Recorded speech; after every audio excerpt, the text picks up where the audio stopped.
Bonjour à tous, c'est Deru et bienvenue pour une nouvelle vidéo. Et ne vous inquiétez pas si je suis actuellement flou, parce que le focus de la caméra est réglé pour un autre angle. Aujourd'hui, j'ai décidé de faire une vidéo qui changeait un petit peu de l'ordinaire, et au lieu de faire une vidéo très théorique, ou alors une vidéo où j'explique quelque chose, je me suis dit que j'allais faire une vidéo un petit peu plus pratique, où j'allais vous montrer une technique de hacking. Mais je vous en reparle dans quelques instants quand j'aurai posé la caméra qui commence à être lourde. Avant de commencer, petite précision. Ce que je m'apprête à faire là, même si techniquement ce sont des actions de hacking, est totalement légal du fait que j'utilise des PC à moi sur mon propre réseau. J'aurai besoin de deux PC, mon PC portable qui est un petit peu particulier et mon PC fixe habituel. Je tiens à rappeler que reproduire ce que je vais réaliser là sur un réseau qui n'est pas le vôtre et entre des PC qui ne sont pas non plus les vôtres et sans l'aval des propriétaires, c'est totalement illégal. Alors je vais pas non plus vous présenter une technique de hacking fantastique qui marche à tous les coups, non, ce que je vais vous montrer c'est un petit peu dépassé, mais je trouve que c'est quand même marrant, surtout sur son propre réseau perso. Hein, ça peut être très marrant quand on a un coloc de pouvoir intercepter des données.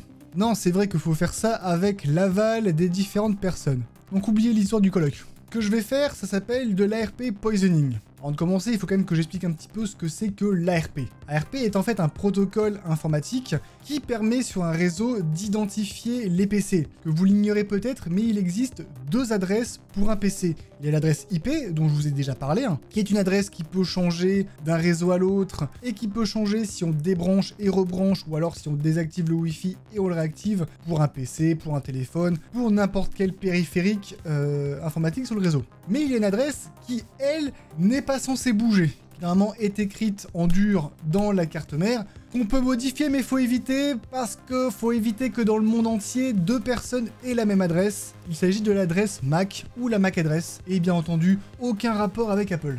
Comme l'adresse MAC est une adresse fixe pour chaque périphérique, il faut quand même qu'il y ait quelque chose qui fasse un petit peu le lien entre la MAC adresse et l'adresse IP, et qui va chercher sur tout le réseau quel est le périphérique assigné à telle ou telle adresse IP. On se retrouve donc avec ce qu'on appelle des tables ARP, qui en fait est un tableau de correspondance entre une adresse IP et une adresse MAC. Et donc l'attaque que je m'apprête à réaliser, c'est ce qu'on appelle une attaque ARP poisoning, qui est ni plus ni moins qu'une attaque man in the middle, l'attaque de l'homme du milieu, c'est-à-dire que je vais m'insérer entre deux périphériques pour voir les discussions. Ça s'appelle de l'ARP poisoning, est-ce que je vais empoisonner les tables ARP des différents périphériques pour faire croire à l'un et à l'autre que je suis l'un et l'autre. Pour être plus précis, je vais intercepter les communications entre mon PC fixe et la gateway, la passerelle, donc en gros mon routeur. Une passerelle, c'est un périphérique qui permet justement de faire passerelle entre deux réseaux, à savoir dans notre cas actuel, mon réseau local et Internet. Donc cette passerelle, c'est ni plus ni moins que mon routeur. Et donc le but est de me faire passer pour la passerelle vis-à-vis de mon ordinateur fixe et me faire passer pour l'ordinateur fixe vis-à-vis de la passerelle. Comme ça, les informations qui seront envoyées à la passerelle passeront d'abord par moi et les informations qui viendront de la passerelle vers l'ordinateur fixe passeront également par moi. Et donc j'aurai tout ce qui se passe dans les deux sens. Pour faire ça, je vais utiliser deux techniques. Une première, on va dire un petit peu dépassée et archaïque, en utilisant l'outil ARP Spoof, et une deuxième en utilisant un outil un peu plus perfectionné et poussé.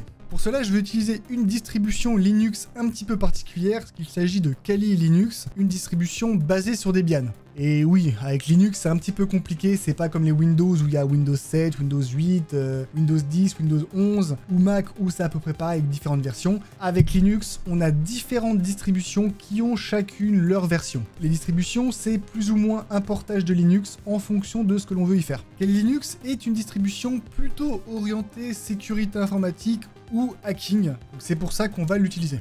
Tout d'abord, je vais ouvrir deux terminals. Pourquoi deux? Parce que comme je l'ai expliqué, on va avoir besoin de faire nos actions dans les deux sens. Et ensuite, c'est extrêmement simple, c'est juste une commande, ou plutôt deux commandes, mais c'est la même commande avec les deux IP qui sont intervertis. Une commande qui permettra donc d'inonder la table ARP de la gateway en se faisant passer pour mon PC fixe, et une deuxième commande pour inonder la table ARP du PC fixe en se faisant passer pour la gateway.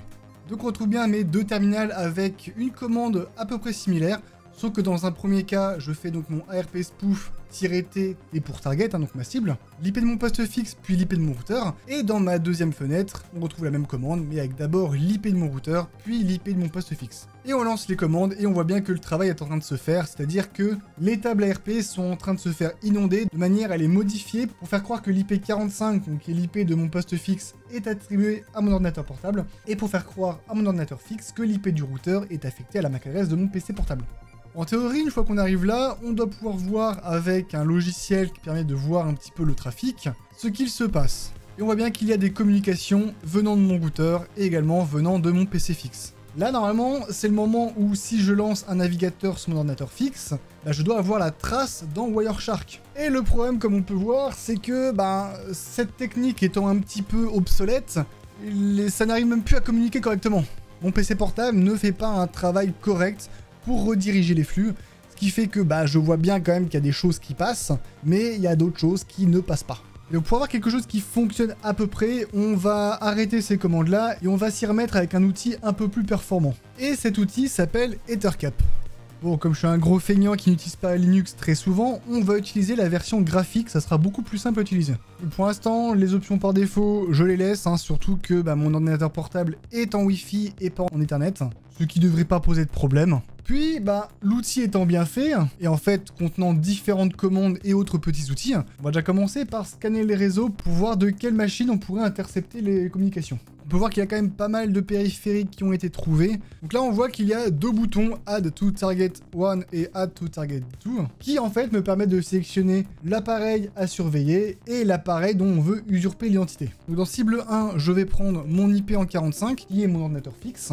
Et pour la cible 2, je vais choisir l'IP du routeur. Alors sur un réseau domestique, c'est assez simple, l'IP en 192.168.1.1 ou 192.168.0.1, c'est votre routeur. Une fois que mes deux cibles ont été sélectionnées, je peux lancer mon attaque Man in the Middle en allant sélectionner l'ARP Poisoning. Là, on fait bien en sorte de ne pas sélectionner Only Poison One Way, histoire de voir ce qui passe dans les deux sens. Et là, grosso modo, on en est au même point que tout à l'heure, sauf que tout ce que j'ai fait, c'est sélectionner Ethercap en mode graphique, scanner les IP du réseau, choisir mes deux cibles, à savoir la machine que je veux surveiller et ma gateway, et appuyer sur un bouton pour choisir l'ARP Poisoning. Et donc là, on voit qu'il y a énormément de trafic qui passe sur le réseau, parce qu'on a encore une fois réussi à intercepter les données. Mais là, contrairement à tout à l'heure, avec notre Firefox qui ne voulait pas fonctionner, là, si je rafraîchis la page, j'aurai déjà des résultats sur Google. Mais avec Ethercap, on peut faire encore mieux. Que là, c'est bien beau. J'intercepte tout ce qui passe entre mon PC fixe et le routeur, mais comment je peux voir exactement ce qui se passe? Alors je pourrais regarder directement sur Wireshark et essayer de comprendre toutes les lignes, mais c'est un peu chiant, surtout si on veut être rapide et intercepter des données en temps réel, c'est pas possible. Par contre, avec Ethercap, il y a deux petites astuces qu'on peut faire. Avec Ethercap, on a accès à beaucoup de plugins différents permettant différents types d'actions. Par exemple, si je veux, je peux lancer un plugin qui me permettra de savoir si mon attaque s'est bien déroulée. Voilà, j'ai lancé et ça check si mon ARP Poisoning était un succès ou pas. Et en effet, ça a fonctionné. Si je veux, je peux activer un plugin sur mon PC portable qui me permettra de voir directement les pages web visitées par mon PC fixe. On va d'ailleurs l'activer tout de suite. Maintenant qu'il est activé, si sur le PC fixe, je lance une page internet, je peux voir que dans la barre ici, le site est affiché et il se lance automatiquement. Si j'essaye avec un autre site par exemple, un nouvel onglet s'ouvre et je vois aussi le site en question. Essayons avec un troisième site et c'est pareil, un nouvel onglet s'ouvre automatiquement sans que je fasse quoi que ce soit. C'est vraiment le plugin d'Ethercap qui a fait en sorte donc de lire les URL visitées et de les lancer directement dans un navigateur. Si par contre je voulais tester un site en particulier, par exemple, on fout, YouTube, toujours être sympa de voir ce que visionne quelqu'un sur le réseau. C'est étrange, ça apparaît pas dans mon navigateur. Bon, allons voir directement sur Ethercap alors. Non, il a rien vu de plus. Et en fait, si Ethercap n'a rien vu de plus, c'est juste pour une bonne raison. En fait, vous n'avez peut-être pas vu, mais sur Firefox, j'ai tapé dans la barre de recherche site HTTP, qui peut être considéré comme ce qu'on appelle une Google Dork, soit une commande Google, commande que Google peut comprendre et interpréter, signifiant je veux que tu me sortes des sites qui sont en HTTP. et pas en HTTPS. Ce qui fait que tous les sites qu'on a vus, bon, l'école du Louvre, Sciences Po Toulouse, Sorbonne Université, Université Paris Première, sont des sites qui sont en HTTP. Et malgré ça, on voit quand même que c'est bien marqué HTTPS ici. Et bien d'après ce que moi je peux voir, c'est une redirection de HTTP vers du HTTPS, mais assez mal sécurisée, assez mal configurée. Là, j'intercepte des données entre mon routeur et mon PC fixe, mais je les intercepte telles quelles. C'est-à-dire qu'en HTTP, ce n'est pas chiffré. Donc je vois ce qu'il y a dans les messages, donc je peux intercepter des mots de passe, intercepter des adresses mail, et surtout je vois les IP des serveurs et je vois les URL consultées. Sauf que si on se connecte à du vrai HTTPS, là pour le coup c'est chiffré. Donc on ne connaît pas le contenu de l'URL. On ne sait pas quel site consulte la cible, on ne sait pas sur quelle page elle est, on ne voit rien, on n'a pas la clé de déchiffrement. Donc là, ben techniquement, s'il y a marqué HTTPS, mais que j'ai réussi à intercepter et à voir ce qui s'y passe, c'est que c'est pas du vrai HTTPS. Ce que je sais, c'est que sur Google, c'est marqué HTTP. C'est sûr, ce petit man in the middle, c'est amusant, surtout pour rester bon enfant, entre potes, entre colocs. On peut intercepter des trucs comme ça.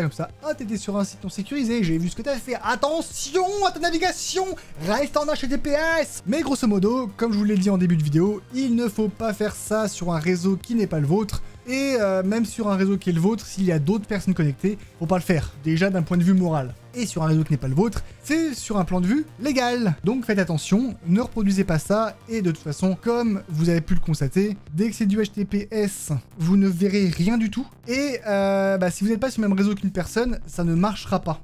J'espère que cette vidéo vous a plu, c'est la première fois que je faisais quelque chose d'assez concret, pratique et pas juste de la théorie. Vos retours sont les bienvenus, si ça vous a vraiment plu, j'en ferai sûrement d'autres, je me motiverai pour trouver d'autres sujets et faire des petites expériences comme ça, des petites attaques informatiques sur mon propre réseau. Allez, bonne nuit, bonne soirée, bonne journée et surtout n'oubliez pas, la sécurité est l'affaire de tous. Ciao!